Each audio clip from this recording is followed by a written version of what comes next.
Assalamualaikum warahmatullahi wabarakatuh. Kami dari kelompok 4 ingin mempresentasikan tentang materi yang kami bawa, itu tentang perancangan IoT pada smart home berbasis Android. Eh,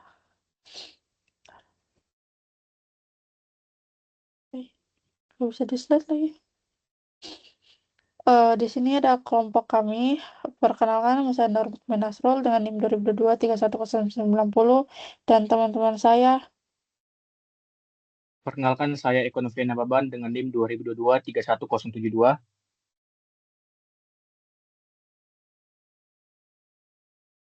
Perkenalkan, nama saya Evan Ebenezer Purba dengan NIM 2022-31074. Perkenalkan, nama saya Nadia dengan NIM 2022-31008. Dan perkenalkan, nama saya Muhammad Rafi Alambia dengan NIM 2022-31089.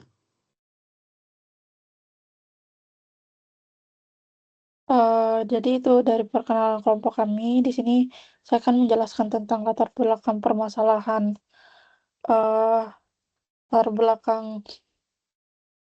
latar belakang judul kami itu tentang pengembangan teknologi Internet of Things atau IoT telah meningkat otomatis rumah atau smart home karena memungkinkan perangkat seperti lampu dan sistem keamanan dapat dikendalikan melalui aplikasi berbasis Android.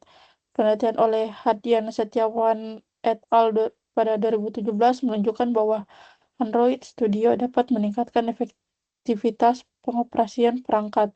Kemudian pada penelitian Lila Setiani et al. Pada tahun 2019 itu membuktikan bahwa Raspberry Pi berfungsi sebagai pengendali utama yang stabil. Meskipun demikian, diperlukan perancangan sistem yang lebih terstruktur, termasuk alur kerja dan analisis tantangan. Oleh karena itu, penelitian ini berfokus pada penyusunan rancangan sistem smart home berbasis Android yang mencakup aspek-aspek tersebut. Adapun pada rumusan masalah, yaitu berdasarkan latar belakang tersebut, kita dapat merumuskan masalah sebagai berikut. Yang pertama, ada bagaimana merancang sistem smart home berbasis IoT dan Android dengan alur kerja yang terstruktur dan efisien. Yang kedua, apa saja fungsi utama yang perlu dirancang dalam sistem smart home berbasis IoT dan Android? Dan yang ketiga, apa saja kelebihan dan tantangan yang dapat diidentifikasi dari hasil perancangan sistem smart home berbasis IoT dan Android? Adapun tujuan dari penelitian ini ada 3 poin.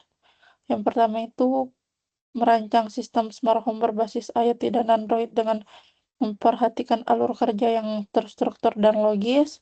Terus yang kedua, menyusun rancang fungsi-fungsi utama yang dibutuhkan dalam sistem smart home berbasis Android.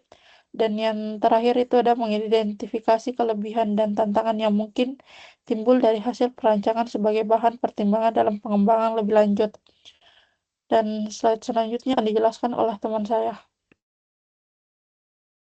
Selanjutnya, ini tentang Internet of Things. Jadi, pertama kita akan membahas tentang konsep dasar dari IoT. IoT atau Internet of Things merupakan teknologi yang menghubungkan perangkat, fisik, objek, dan mesin melalui internet yang memungkinkan komunikasi dan pertukaran data tanpa interaksi manusia. Perangkat IoT ini biasanya dilengkapi dengan sensor untuk mengumpulkan data dari lingkungan yang kemudian diproses secara otomatis untuk mengambil tindakan tertentu. Tujuan utama dari IoT adalah untuk meningkatkan efisiensi, keamanan, kenyamanan, dan kualitas hidup di berbagai bidang termasuk di smart home, industri, dan kesehatan.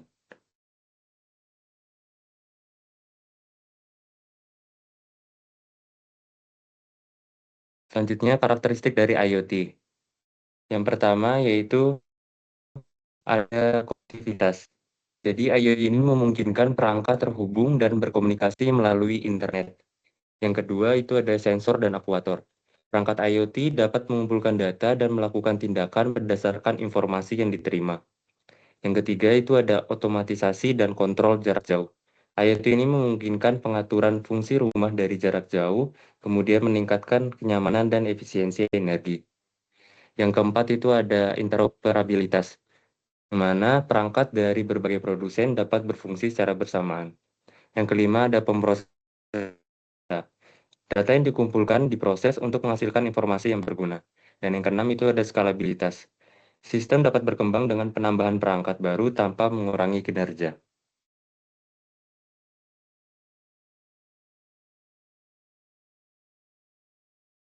Selanjutnya, cara kerja IoT dalam smart home. Yang pertama, dimulai dari perangkat IoT dan sensor. Berbagai perangkat pintar seperti lampu pintar, kamera pengawas, kunci pintu pintar ini dipasang di rumah untuk mendeteksi kondisi lingkungan. Kedua, ada konektivitas jaringan. Perangkat terhubung ke internet melalui Wi-Fi atau Bluetooth yang memungkinkan komunikasi data secara real-time. Ketiga, pengumpulan dan pengiriman data.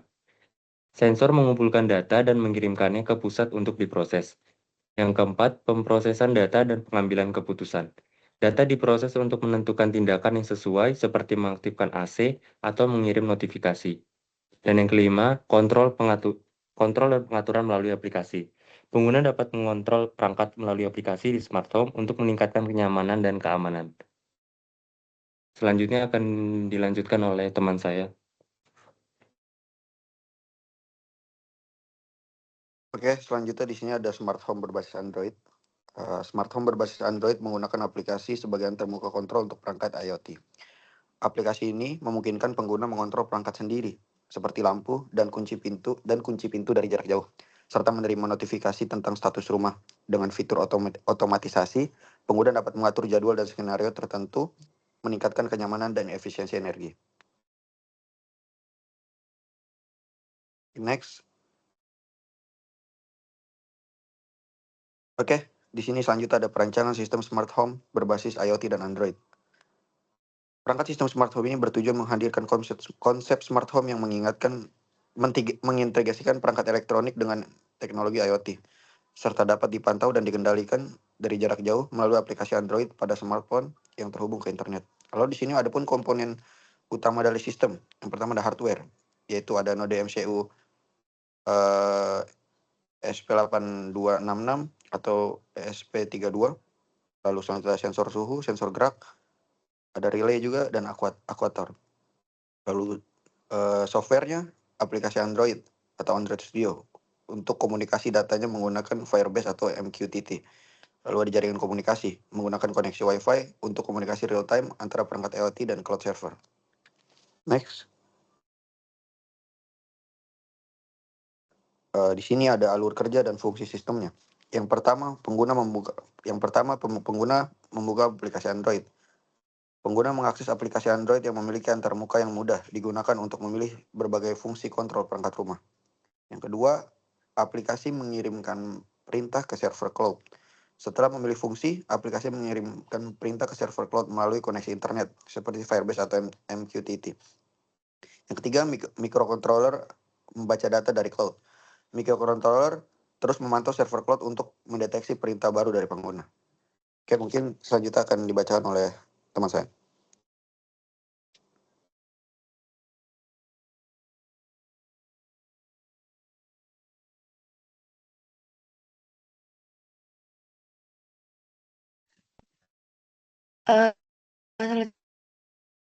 Selanjutnya di sini ada alur kerja dan fungsi sistem. Yang keempat yaitu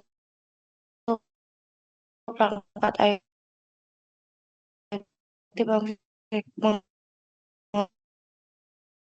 mengeksekusi perintah dan kelembaban lalu mengirimkan data ke server cloud. Yang keenam ada aplikasi Android menerima dan menampilkan data sensor. Aplikasi Android menerima data dari cloud dan menampilkannya kepada pengguna dalam bentuk informasi visual secara real time.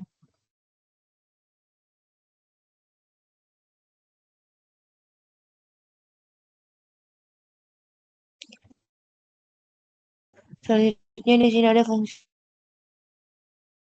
sistem. Jadi dari fungsi kontrol, yaitu sistem memungkinkan pengguna menggunakan jarak jauh melalui aplikasi Android, sehingga meningkatkan kenyamanan dan efisiensi karena semua pengaturan dapat dilakukan tanpa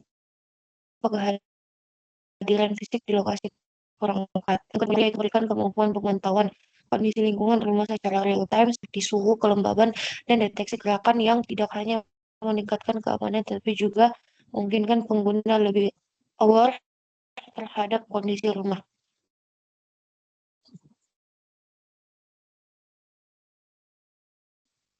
Selanjutnya di sini ada potensi manfaat sistem.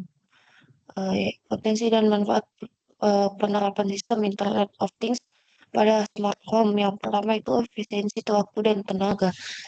Sistem smart home mengotomatiskan berbagai fungsi rumah, mengurangi waktu dan tenaga yang diperlukan. Ini memungkinkan pengguna untuk lebih fokus pada aktivitas lain dan meningkatkan kenyamanan. Yang kedua, monitoring dan pengendalian jarak jauh. Pengguna dapat mengontrol perangkat rumah dari jarak jauh melalui aplikasi smartphone. Hal ini memudahkan pengelolaan aspek rumah seperti pencahayaan dan keamanan. Yang ketiga, ada keamanan dan deteksi dini, yaitu sensor keamanan dalam sistem smart home dapat mendeteksi ancaman dan memberikan peringatan secara real time. Ini meningkatkan keamanan rumah dan memungkinkan respon cepat dalam situasi darurat. Selanjutnya dibacakan oleh teman saya. Oke, baik. Jadi berikutnya adalah tantangan. Terdapat beberapa tantangan penerapan sistem IoT pada smart home. Yang pertama adalah keamanan data.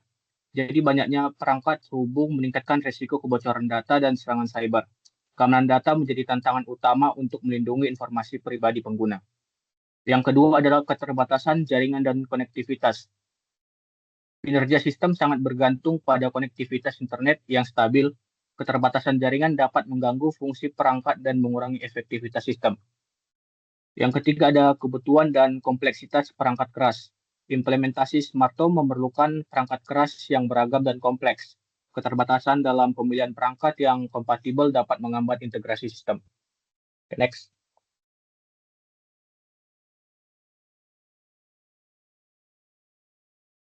Jadi di sini ada kesimpulan. Kesimpulannya adalah perancangan sistem smart home berbasis IoT dan Android menunjukkan potensi besar dalam meningkatkan efisiensi, kenyamanan, dan keamanan rumah. Sistem ini memanfaatkan Node MCU ESP8266-ESP32, sensor, aktuator, dan aplikasi Android yang terhubung ke cloud seperti Firebase untuk memungkinkan komunikasi dua arah secara real time. Antarmuka yang user-friendly mendukung akses oleh berbagai kalangan. Sistem ini unggul dalam efisiensi waktu, kontrol jarak jauh, dan deteksi dini bahaya. Namun tantangan seperti keamanan data dan ketergantungan internet, serta kompleksitas perangkat keras tetap perlu diatasi agar implementasinya optimal. Next. Kemudian di sini ada saran. Terdapat beberapa saran berkelanjutan untuk sistem smart home berbasis IoT dan Android. Yang pertama adalah validasi melalui simulasi atau prototipe. Dilakukan uji awal. Uji awal dilakukan untuk menguji alur kerja dan performa sistem. Yang kedua, prioritaskan keamanan dan privasi data. Terapkan enkripsi dan autentikasi sejak tahap awal. Yang ketiga adalah gunakan pendekatan modular, mudahkan pengembangan, pemeliharaan, dan integrasi. Yang keempat, evaluasi kelayakan implementasi, pertimbangkan biaya, perangkat keras, dan SDM sebelum fitur lanjutan. Yang kelima, uji sistem dalam kondisi nyata, uji dengan koneksi buruk dan variasi lingkungan untuk menilai keandalan. Next. Oke, baik. Mungkin itu saja presentasi dari kami kelompok 4 mengenai perancangan IoT pada smart home berbasis Android. Akhir kata kami ucapkan terima kasih.